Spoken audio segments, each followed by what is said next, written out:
Hi, folks. Welcome back to the Land Fixer podcast. I'm your host, Logan Swanson. Today, we're going to talk more about, you guessed it, we're talking land today. I have a few different topics that I want to cover in the next few episodes, but I think people seem to really like hearing about my mistakes. And I've had a few of them. So I picked out 6 of the many. Actually, I'm going to put 7. I just thought of another one. Of the mistakes that I have made buying land as an investment. And I'm going to go through each one and tell you which ones I've actually lost money on. And it's actually, spoiler alert, only one and only kind of. So there's a lot of different things you need to know to invest in land well. And I've covered a fair bit. I'm going to record another video soon that just does the due diligence items for buying and selling land. But some of them, you just don't know what to look for until you experience it. There were signs that I shouldn't have engaged in all of these, but overall, I think they were still decent investments. That's kind of the beauty about land. If you're buying discounted land property well below 50% of a reasonable retail value, it's hard to lose. Even if you get a boogered up property or something that's got issues on it, you should be able to remediate those issues or at least sell it at a discounted price enough to make sense of the property and not lose your money. So before we get started, just a reminder, folks, if you're looking to market and sell your land or you're looking to buy land, primelandexchange.com is the place, okay? The new budding.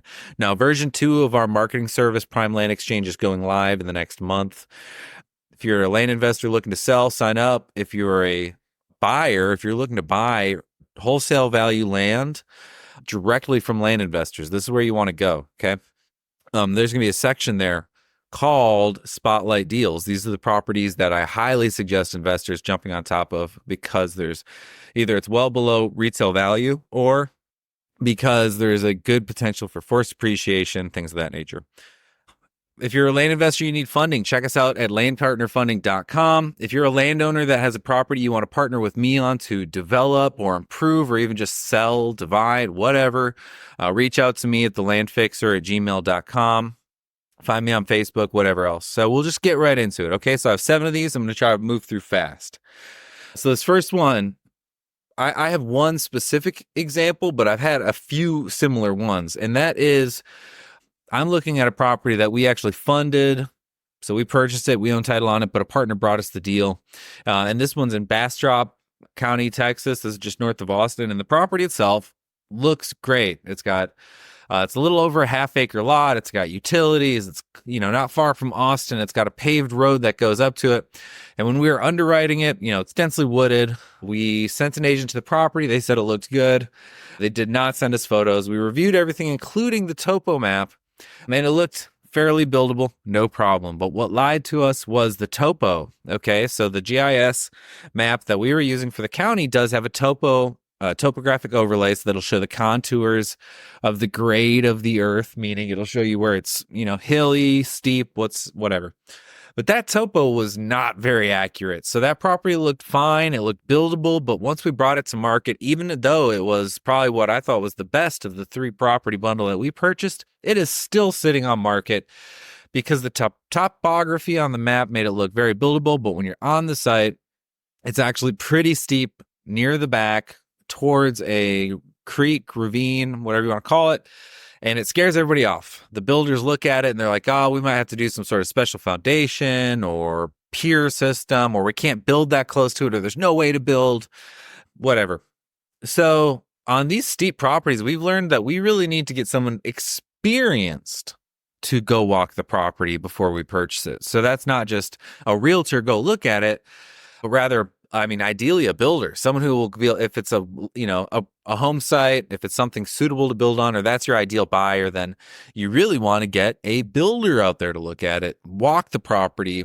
It's worth $100, right? If you're going to be sinking any amount of money into deals, it's worth getting a builder to go walk the property to make sure it's actually buildable, or tell you if there's going to be a dramatic increase in cost to build. So maybe it's buildable, but it'll cost an extra $50,000 above a standard building price.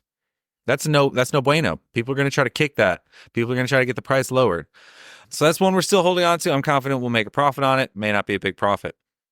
Second, this is a new one that came up. I've never actually, well, not never. I have kind of dealt with this before, but we just bought a property out in Kentucky.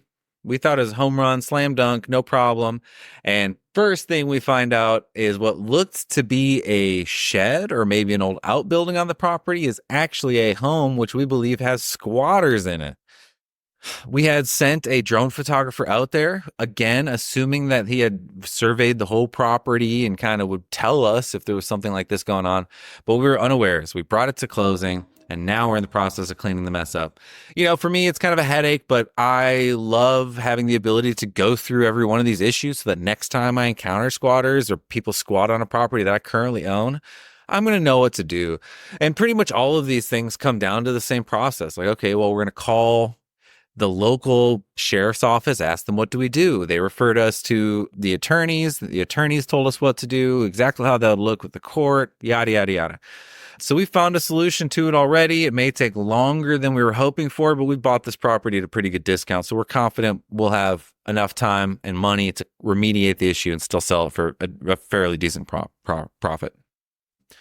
Okay, the third one's kind of unique. I've never dealt with this before, but you know, we bought a staunch of properties out in a small town in Texas. And I think the guy sold us a total of 4 properties. We bought them for around $700 each. They're just tiny, middle of nowhere home sites. And we sold all of them really quickly. But one of them that we sold on terms had it looked like an old home foundation on it. And that's what he told us. He said it used to be a house. Records in this area were terrible. I could have dug deeper into it, but I kind of trusted the guy. He seemed to be a local. He seemed to be above board and honest with us about everything else in the transaction. So I said, all right, if it's an old house foundation, who cares, right? Maybe someone who wants to reuse it. That could actually be a benefit in a really low income area.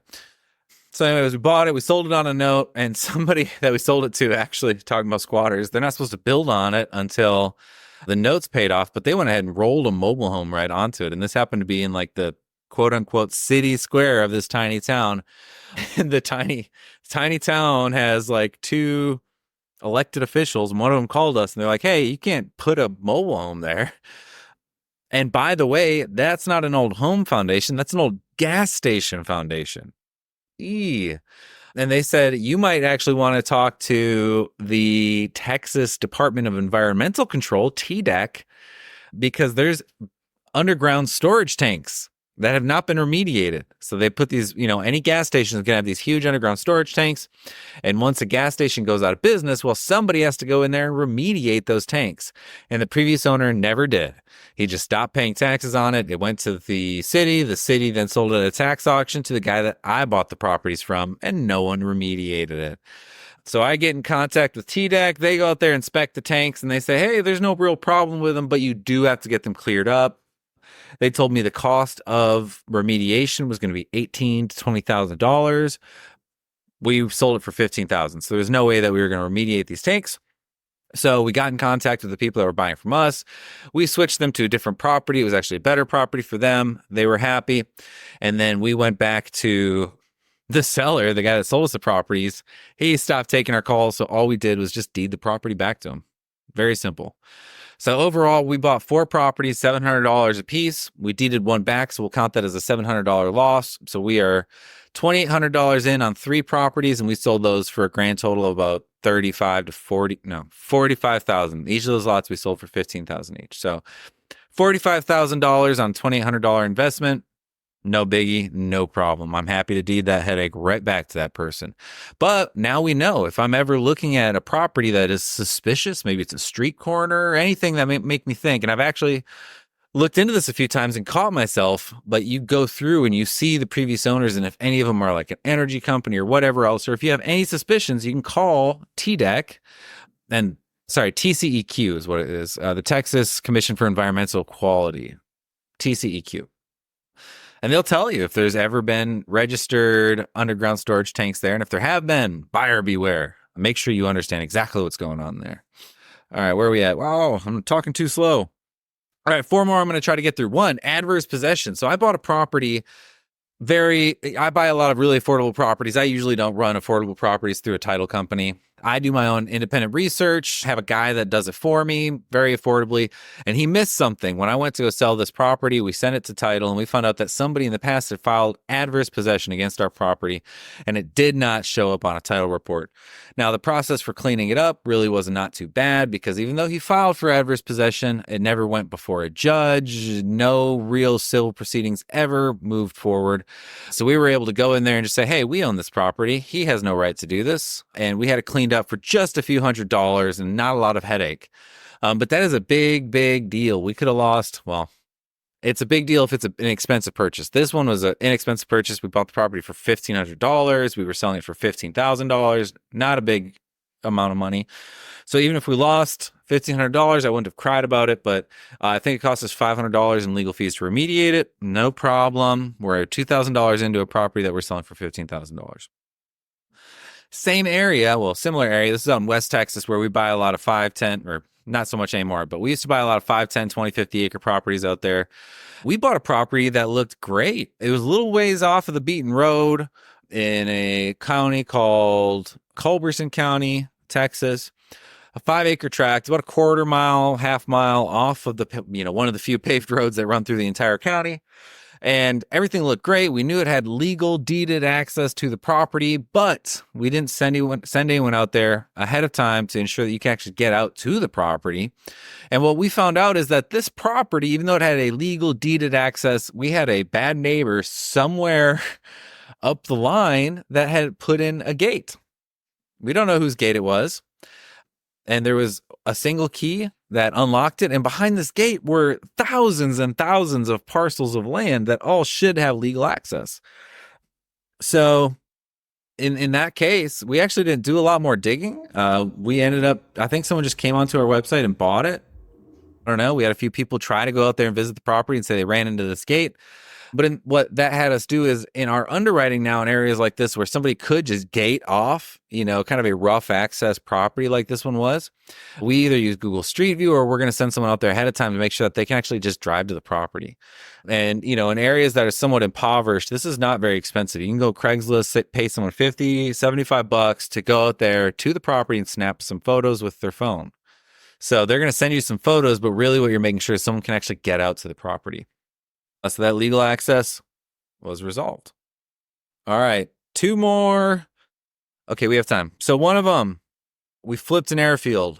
No, it was an airstrip. So the airstrip itself was actually not, it was a cool deal. But what it taught us is to be very careful when you're in flipping contracts, okay? We almost never engage in this, and it's something that I really don't like, but is very common amongst land flippers, where you negotiate with a land seller. We'll call it the A to B side. And you say, hey, I'll buy your property for $50,000 or $100,000. I'll just use this one, $100,000. But you need to give me 6 months to do due diligence and all this sort of stuff. And I don't really know how people get like multiple months to close.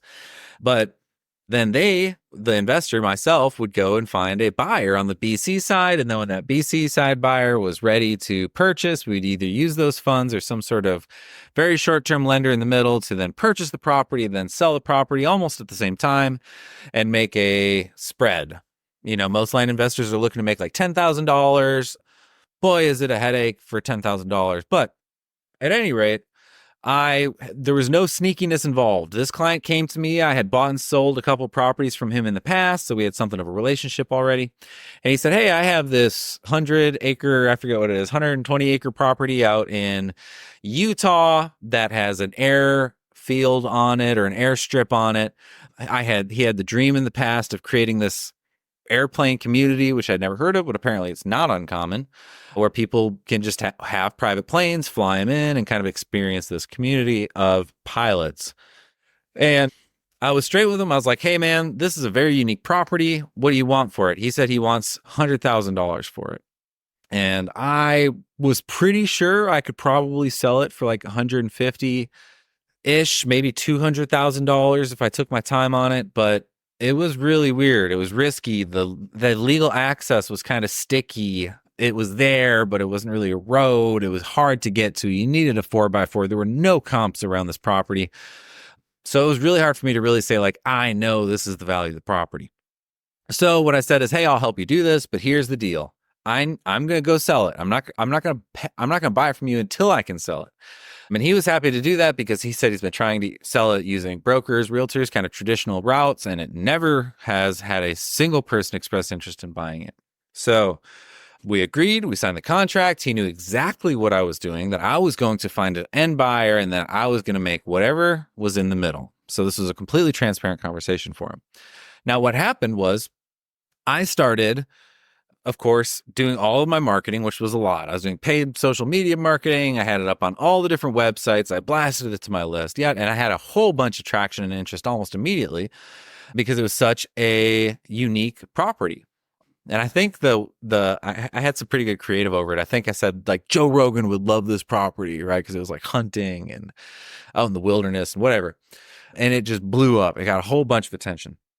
And I started sending people to the property, one after another, after another, after another. And people would be so interested and they'd go to the property and they would say they loved it. And then time and time again, they would just kind of disappear, not communicating with me, which is very odd. Typically, once I engage with someone, I'm usually able to get them to the finish line pretty quickly. But long story short, I talked and got leads and we sent them to the property. And eventually I found out that this guy was just sitting at the property, meeting people and trying to squeeze me out of the deal. So I had it listed at this price. He was trying to get it at a lower price. And eventually he did. One of the leads that I sent to the property, he bartered with and negotiated with for $120,000 after they had agreed to $150,000 with me. And he tried to squeeze me out of the deal. I mean, I knew what he was doing. So I immediately filed a notice of interest on the property. I sent him a message directly saying, hey, you can no longer sell this property. I just clouded title. Nobody's going to be able to transact over this property. You owe me what I deserve on this property. Long story short, he paid me out, sold the property. I think I made $15,000 or $20,000. It wasn't a big spread, but when you are involved in that contract flipping, it is so easy for someone to try to take advantage of you, for it to go sideways, for it to get messy. And I do not like those transactions. And that's why we always suggest actually buying the property. All right. And the last one I'm going to cover today, and I have more, maybe I'll do a second episode on this, but the last one I'm going to cover is the dried lake. So I was operating an area out in California that I was very unfamiliar with, but I saw what I like. I like to see a bunch of lake lots around a big, beautiful lake that I think I can buy affordably. And I did not do the proper underwriting or anything really. I bought 3 of these things. I think they're $3,000-$4,000 a piece, thinking no problem. I was going to be able to flip them for $14,000 to $18,000. And what I did not know is that when you looked at the lake through the GIS maps, it appeared to have water. But over the course of the 2 or 3 years that the imagery had not been updated, that lake almost completely dried out. So now this is a lake community around a big hole, and the demand had gone through the floor, and I just did not do the research. This was kind of early on in my investing career. And what a headache. So I still have one of these left, actually. I sold the other 2. I think we broke even on those 2. And this last one, I'm confident we will break even on, maybe make $1,000. It just might take some time. So I did not lose money on this deal yet, though there is a possibility that I lose money on these dried lake deals. So this is just a few of the many, many ways that you can make mistakes flipping land that don't show up in the most common underwriting, due diligence templates that you might find. If you're paying a third party to do due diligence, they might miss these things, or they just might not even know to look for these things. All right, folks. Well, I hope you enjoyed laughing at my misery, some of the many mistakes that I've made here land investing. And again, I'll reiterate, if you need to buy discounted wholesale value land directly from land investors, go to primelandexchange.com. We are going to be launching in about a month. Sign up, okay? Because we're going to start sending out email blasts and everything. If you need funding, you're a land investor that needs funding, check us out at landpartnerfunding.com. If you want to get in touch with me directly, email me at thelandfixer@gmail.com. Find me on Facebook, whatever else. And if you are a landowner and you need help developing, subdividing your land, I'm happy to partner with you. Just reach out to me. Again, thank you all for your time. It was a pleasure hanging out with you. Cheers.